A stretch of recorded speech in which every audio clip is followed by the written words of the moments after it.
Yes, sir. Okay. So today, let's continue the same in the thread multi-threading concept, and then we will try to understand that synchronization concept and all. After that, we can go with that other collection object we have, right? That map. So till now we talked about only the list and set interfaces, and then so we have another collection object that is map, and we will talk about it. So I think I already started. One second. Yeah. One second. I'm just sharing my screen. Can you able to view my screen? Yes, sir. Okay. Any doubts, guys? So far, like which we discussed till yesterday. So we understood, like we created a thread, and we assign some task to the thread. Okay. So why generally we create a thread? Generally the creation of the thread we will do for to assign a task and execute parallelly. Okay, so mainly it will help us improving the performance. Some cases, like if you want to execute, if you execute the task parallelly, so you will get it done within less time, right? So uh, so how to create a thread? We have a predefined class which is part of java.lang package. Okay, so that predefined class we are using, but just like that, if you create object and call the method, it won't work. So you have to pass a runnable object. So what is meaning of runnable object? The runnable object here is the which is implementing the runnable interface is called a runnable object, because my runnable is not a runnable object if you don't implement the runnable interface. As you are implementing the runnable interface, we can say that this is a runnable object.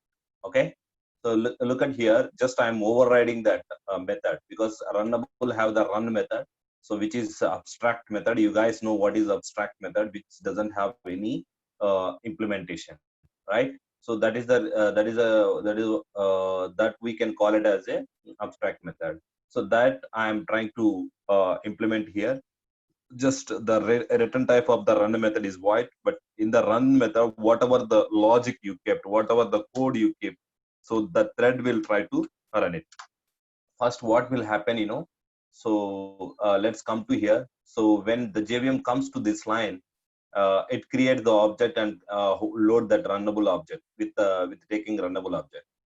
The moment when you call the start method, right, the start method, but actually you are not calling the run method. Are you calling the run method here? No, we are not calling any run method, but we are calling start method.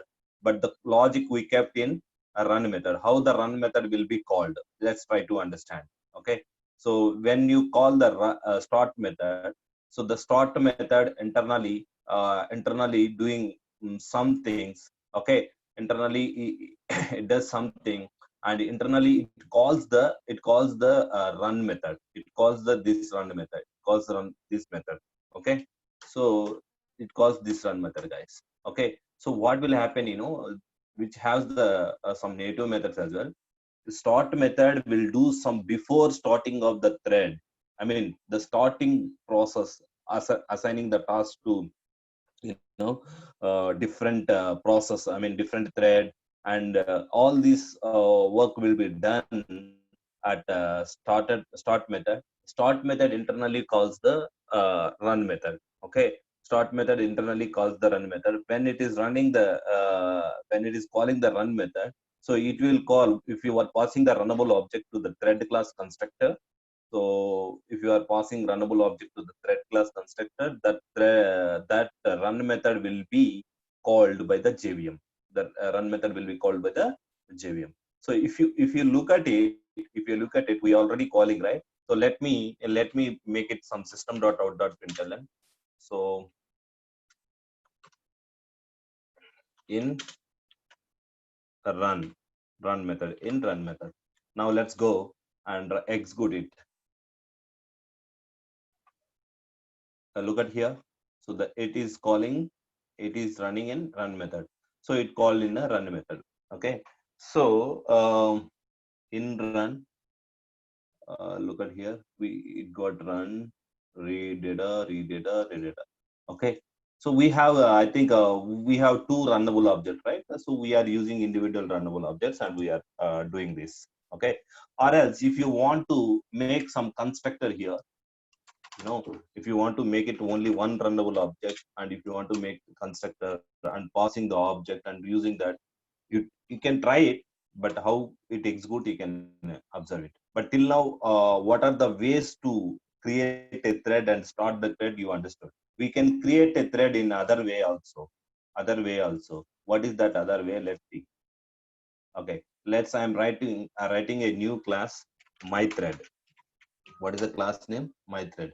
So we can, instead of the runnable implementation, we can extend thread class also. What is this, guys? Thread class. So just I'm extending a thread class. This is a super class and this is a subclass in this structure. Okay. So you can override the run method. So because the run method is part of already in a thread class. Okay. A run method. Here you can write your own logic, whatever the logic you have. Okay. So I created thread, my thread. Okay. So this is another way of creating a thread class, thread object, guys. Look at this, simple. I just extended the thread class and created my own class and override that run method. You guys know that what is meaning of override, right? Already. So then coming to this here, and how to create that. So how to create and run it? Simply create object for your thread. What is your thread? My thread. So equal to new my thread, guys. Look at here. 1 second. Yeah. So you can create like this, and you created already the object here. Okay, what is that? So you created already object here. My thread dot, just start. Always call the start method. Don't call run method directly. You cannot call run method. Okay. So you have to call start method only. The start method will take care of calling the run method. So you can call like this also, guys. Okay. And if you want to create one more thread, so create one more thread. Like, I'm just taking the copy of the same to reduce the time. My thread 2. So in this my thread 2, also I am reading the data from the nodes, reading data from Eclipse. So this is what the process I am assigning here. And let's come to here and same create object, but this should be a my thread 2 class, not the my thread. So now, so this way also, this is the another way how we can call this. You can see that execution parallelly is working because these two methods are running parallelly. So that means the one way is implementing the runnable object and overriding the run method when we are implementing, and write a logic, whatever the logic you want to execute, and pass this runnable object to thread class. Not thread class, that predefined thread class, right? This class directly create object for this class and pass that is the one way. And right now, just now we checked it, right? So extending the thread class, and overriding the run method and checking all those things, right? So this is also another way, guys. This is also another way of creating that. Both ways you can do it, so that's up to you. So based on your convenience, you can do it from your side. We have two ways. Two ways we can create a thread and assign the task. But what is the main purpose of thread? So if you create a thread, you can assign some task to the thread. So that thread will take care of executing that particular thing. It won't wait for other thing. It will execute, but rest of other code will be executed parallelly. That means when main method started, it created a one thread and executed parallelly, and this one. Okay. The JVM will not wait to complete this entire process. So just it assigned and it has given the task to someone else, and it came to here and assigned again here to someone else. So like this, the parallel process we can do in this way, guys. If you want to assign any parallel work, you can do. But logic wise, you can, based on your business, you will do it. For now, for our understanding, I just kept for loop execution, continuous execution. Okay, so these are the two ways. These are the two ways you can execute it, guys. Okay, you can execute it, guys. Okay, so now let us say, generally, if you see, let me, so far you are clear. Yes, sir. Two ways of creating a thread and assigning a task. This is the just process you have to understand. Okay, so let me talk about one real-time example. So suppose when you are booking ticket, when you are booking a ticket, one second, someone is okay. Whenever booking a ticket, so train ticket, so now might be you are not using generally you know uh, so have you guys tried to book a Tatkal ticket anytime? Tatkal train ticket. Yes, sir. Yes, sir. Yes, sir. Okay, so guys, tell me. Let's say that 11 o'clock the tickets are open. Okay, there are tickets are there. Let's say I'm just writing a method for your convenience. First, let's go understand the structure, and then we'll come to the program. Let's say this is the method. This is the method. This method is for book ticket. What is this, guys? Book ticket. So this method is going to help. So you started. This is one thread, another thread, like this, many threads. Okay, is trying to access this. Okay, so let's say when Tatkal ticket is started. Okay, there is a one program which is going to serve you. There is a one program which is, the program name is, let's say, book ticket. Okay, so the parallelly, it's not like one by one. Okay, let's say 10,000 people in our AP. Let's say overall India, 1 lakh people started booking at 11 o'clock. So how many people, guys? 1 lakh.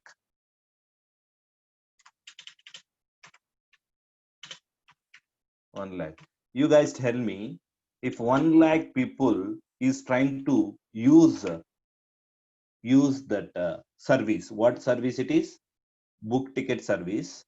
That is, it's simply method. Just assume that that's a one method which is going to do all this process. Whatever the process based on your request, it will book the ticket. Now you guys tell me. So if it to happen one by one,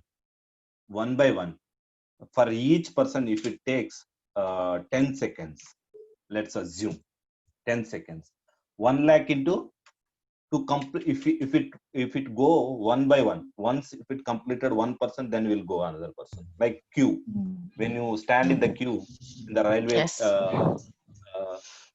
station at counter, so one by one the process will happen one by one, right? Generally, so if it happen in that way in the system, like, so 1 lakh into 10 seconds, 10. that means 10 lakh 10 lakh seconds. seconds. How much time, guys, it will take? 10 lakh seconds. Yeah, 10 lakh seconds means, if you convert into 1 2, this is the 10 lakhs, right? By 60. So how many minutes? 16,000 minutes by 60. Let's say how many hours, guys? 277 hours. That means how much time it takes? 227. That means if you convert into 24, How many days it take it to check? 11 days. 11 days. So if you work like that, actually his plan is to book a ticket for tomorrow, and he has to Yes, travel. sir. But to booking ticket only, if it takes 11, I mean to say, one person is serving for 1 lakh people in that case, right? Right. So that means, so this is how generally it happens, guys, generally. So, but if you go with the sequential process, after once completed this one, okay, generally what will happen, there is a lot of process will happen, it which you can do parallelly, what are the process? Checking availability, okay, and uh, I mean filling the names, okay, and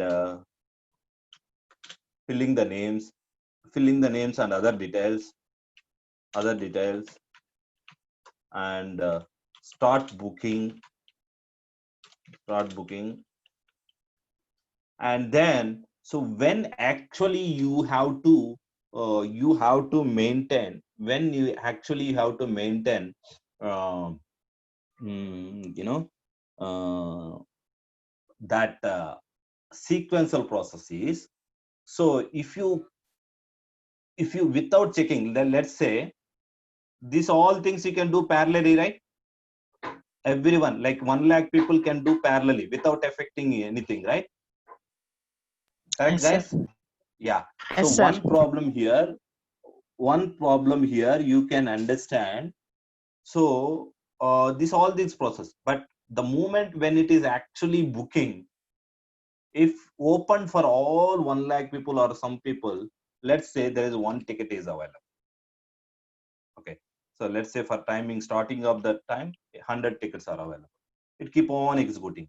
Let's say there is only one ticket available. Okay. One ticket available. So then what you say? What that program will do is, so if 1 lakh people started executing, if it is open to all, if it assigned to all 1 lakh people, what is the problem?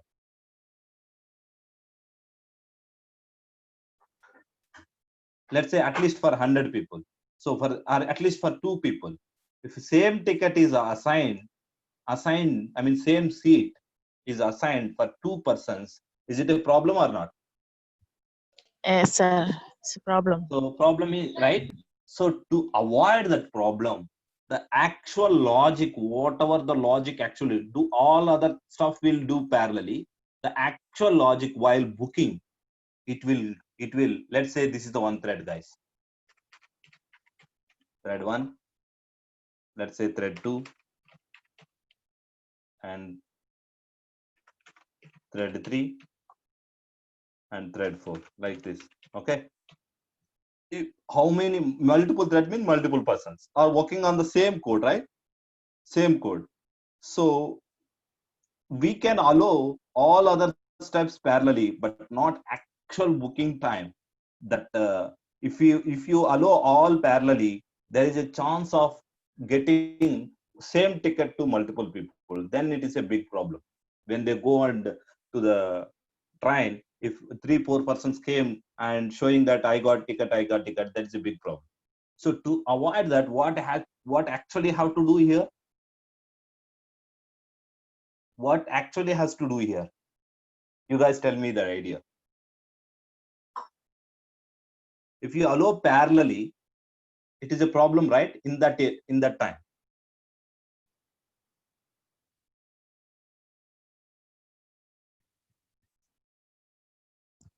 So in booking process, there are many other steps we'll do, but all other steps you can do parallelly. But actual ticket booking, like detecting the count in the system and assigning. In that case, if you assign at a time all the people with one tick without controlling, it is a big problem. To avoid that, what actually you have to do is, um, here, when one thread is working on that particular logic, not on the all the process, guys, the particular logic, we should not allow other thread. We should not allow Other thread. other threads, because if you allow the same threads on that logic, if one ticket is available, both will get the ticket. It's a matter of fraction of seconds, guys. Execution. It's not like, manual process, waiting some time and checking and all. Fraction of seconds it will assign. It will create a problem. So that is a reason one thread, the particular logic, whatever the logic it is executing, the assigning a ticket number and checking the availability of that particular time and assigning that, so that logic, the piece of logic, we should not, on this piece of logic, we should not allow to execute multiple thread at a time. If you allow, what is the problem? It may get ticket in this scenario, in this example. This example, it is not required. Some of the things you can allow. So I'm just taking an example, real-time example. Okay, this all process is happening today actually. Okay, so to avoid that, what we have to do, guys, we have to allow only one thread. We have to allow only one thread at a time on that particular logic, guys, on that particular logic. So then once it thread is allocated, the count will come 0 here. Okay, once it comes 0, again one more thread will come. One more thread comes. When it is 0, then it will say no tickets are available. Execute. If it is available, it is good. So then it won't be a problem. It won't be a problem. Who comes first, that will serve actually. Okay. So to allow, there are some of the code we should allow parallelly. There are some piece of code which affect in the business level and the logical manner. In that code, you should not allow multiple thread at a time. If you don't want to allow on piece of code or piece of method on whole the method or something, if you don't want to allow multiple thread while multiple threads are working on the same code, if you don't want to allow on that code or piece of code or whatever, so then you have to use synchronization concept to avoid executing multiple thread on same piece of code on the same method parallelly at a time. To avoid that, what concept we have to use? What concept we have to use, guys? That is synchronization. So you guys understood, right? When synchronization is required, not all the time, but generally synchronization concept is already happening one by one once it is good. But when it comes to the multiple threads working on the same code, then so if there is a problem, if you want to make it synchronize means multiple threads working on the same code. If you don't want to allow on that some code to execute multiple thread at a time, you want to execute one by one. Once one thread completed, then only another thread, then you can go for synchronization. So otherwise you can continue. If you don't have any problem, then you can continue. For that, what I will do is, ticket book. This is the method. Okay, let's say this is the method. In this method, what I do is, if I call this method and ticket method, if I call this method from my thread, let's say this is the one thread, my thread, and even this one also I will use the same method. So that means if you go here, this thread is calling this method only, this thread is also calling this method only. If I execute it, okay, what I do is, if I execute it, let's see what thread is working on. Thread name I'm giving here, my thread.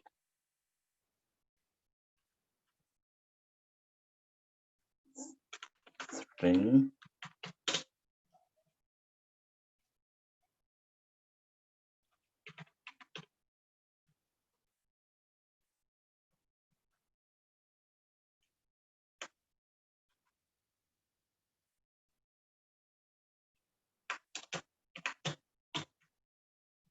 okay. So let's say this is a ticket book.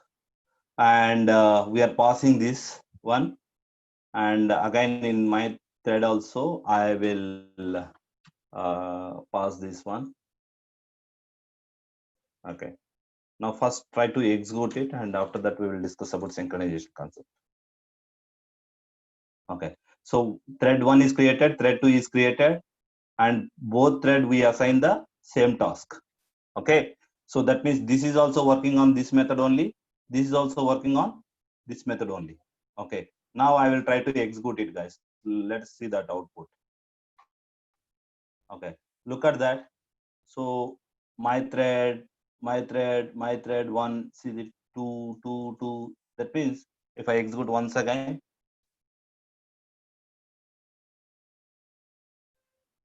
look at this. Now it got mixed something. Okay, sometimes mixed output, sometimes parallel output. There is no guarantee because all will work parallelly. Okay, all will work parallelly. Run it, run it, run it. Now you got a mixed output. Look at this. This thread to executing, thread to, it depends. Okay, so that means what is this code is doing? So this thread is executing on this same code, and both threads are working on the same code at a time. Let's say you don't want to allow multiple threads on the same code. Okay, on this piece of code or total method and all, you can keep synchronized keyword. What is this keyword, guys? If you keep synchronized keyword for a method, if multiple threads are working on that method, okay, the multiple threads will not be allowed at a time to execute on that method. So if one thread completed, another thread will come to the waiting state there. So once first whatever the current thread is working on that code, so once it completed, then only it executes. If you execute multiple time also, see, look at this. It executes first one thread and then it will come. If you execute n number of time also, you will get the same kind of output. Okay, you will get the same kind of output. The reason is we are not allowing multiple threads. multiple threads to execute this piece of code, a piece of code. So by adding which keyword, guys? By adding which keyword? Synchronized. Synchronized keyword. Just so that is the reason I told that vector is already synchronized. So that is the reason all the methods will work if multiple threads are working on the vector objects, vector methods. So what will happen, so if multiple threads are working, only one thread will allow at a time. So that is the reason performance wise it's slow, and array list will not happen like that. Okay, so that is called synchronized. This synchronized you can keep, this keyword you can keep for this method level, or else if you want to keep this, but we will allow the multiple threads on this method, but I don't want to allow only on this line, let's say synchronized. Okay, only on this line, only on this line.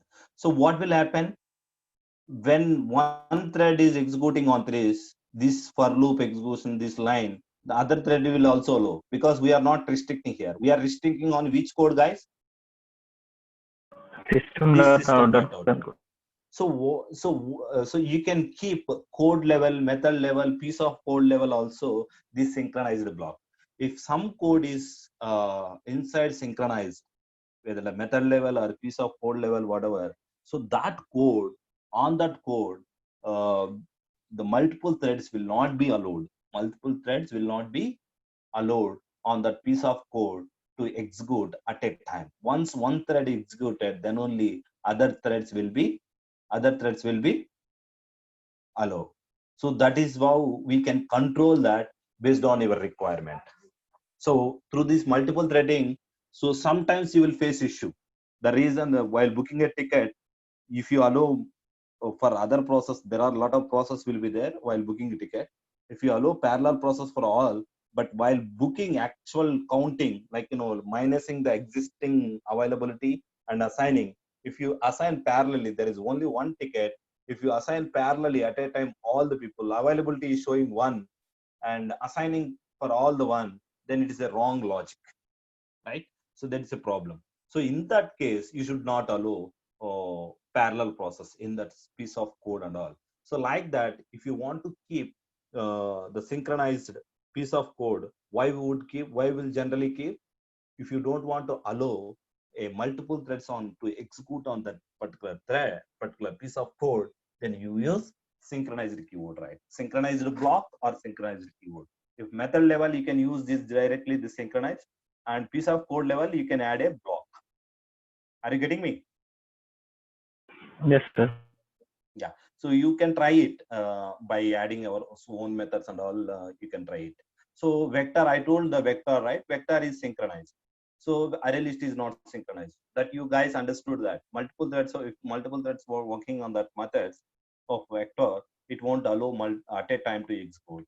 But where in array list it allow. That is the only difference. Rest of the things are everything is same. Okay. And you guys understood, right? Yes, sir. Yes, sir. Okay. So,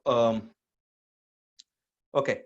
Yeah, you guys do some practice on that. Whenever I get time, I will get back to on this multi-threading and all. I hope you understood the synchronization concept and multi-threading, how to create a thread. And we have two ways to create a thread by using runnable interface or extending a thread class. There are two ways. You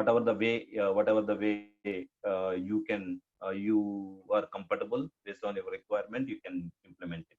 Okay, so that is generally mainly in games applications. Whenever you want to do parallel process execution, you will use the multi-threading, guys, thread concept, because in game application, one you are playing one process, another process parallelly will work. So in that case also, we need a parallel execution. Wherever you need a parallel execution, not sequential execution, parallel execution, you can use multi-threading, guys. I mean, creating multiple threads and assigning task individually to that task. I mean, for that thread, until you can work it out. Are you getting me? Yes, sir. Okay. Uh, the next thing is,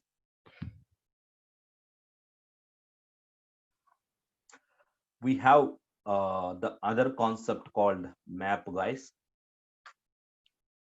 So let me go to java.util. So till now, you guys understood the collection framework list and set. There is a map. Sorry, java util. So this Java util package, I'm just going here. If you can see that map. Okay. So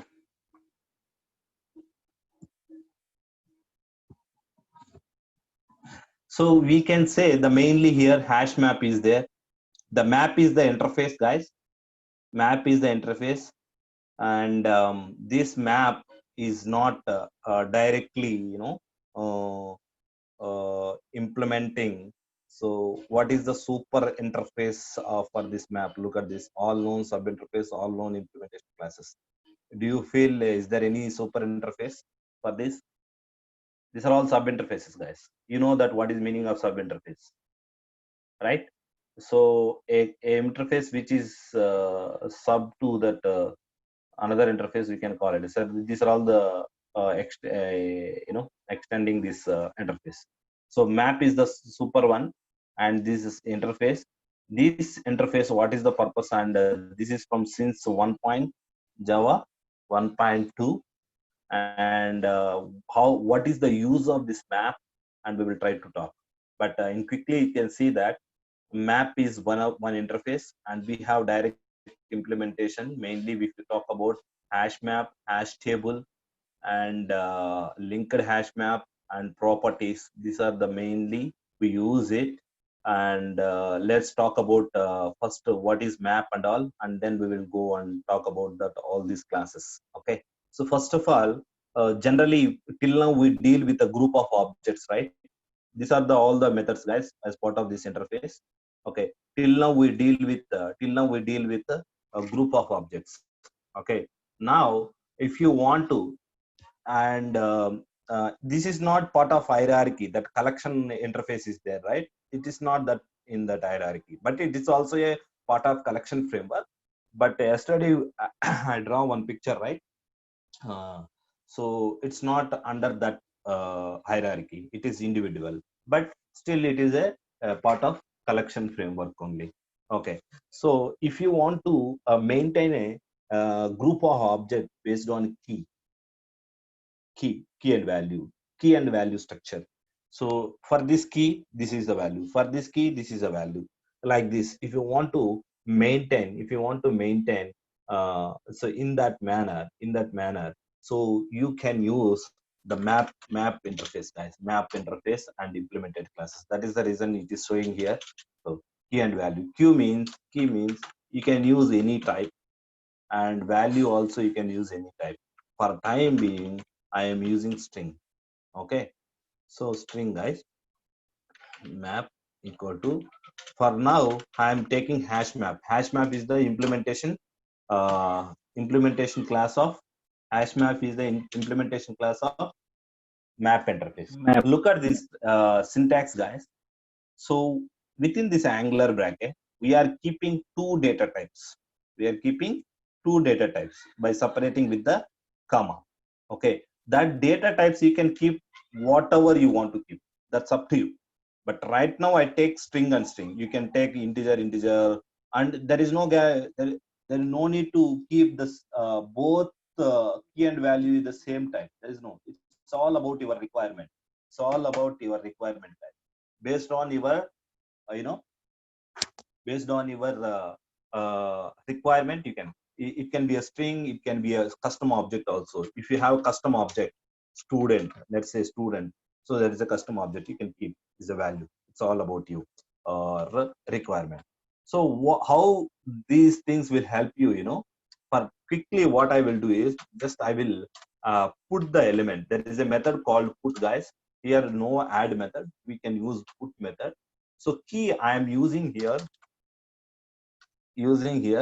let's say 1, and here this one.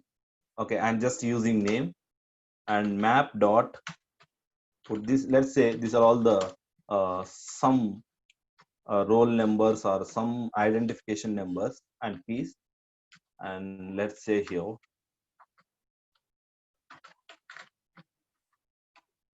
so another name, map dot put, sorry guys, put here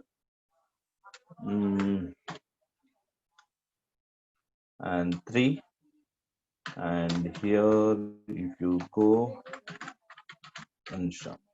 Okay, I think is there. Yeah, so I'm running, guys, and before running I'm just trying to display how the elements will be allocated there, and we will talk the detail here. What is that map?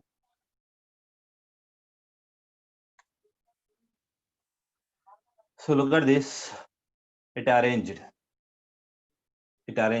but not in the same insertion order, but it arranged key and value. So for 3 key Anusha name, 2 key Padma name, and 1 key Muni name. So that is what I added here. So the same is, so that means if you want to arrange the list of elements or object on key based, you can use this map interface implemented classes, guys. Map interface implemented classes. So what generally will happen is these keys cannot be duplicate. If you assign the duplicate, let's say I already used one, right?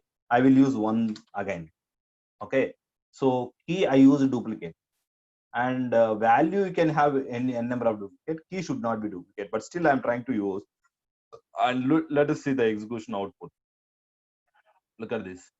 So it override the Muni. So first it added with the one key Muni name, and second added Padma name, and third we are trying to add the other name with the same key. What is happening here, guys? It is overriding. That means that name is going because one key, the key should be unique. If you want to keep the values uniquely, the key should be unique. Even if you add duplicate, it won't take.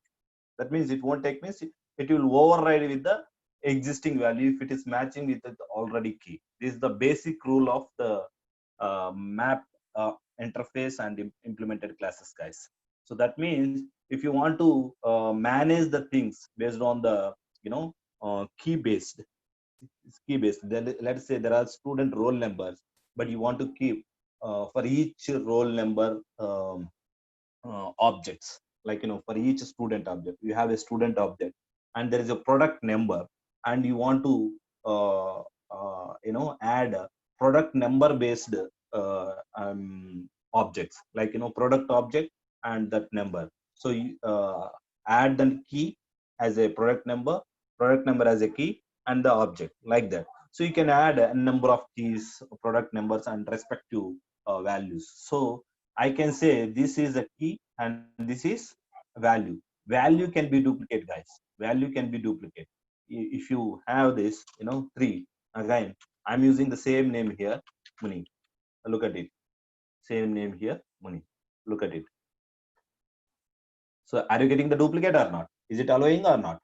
So duplicate values are allowing in case of values, and whereas key, it is not allowing. Are you getting me? Yes, sir.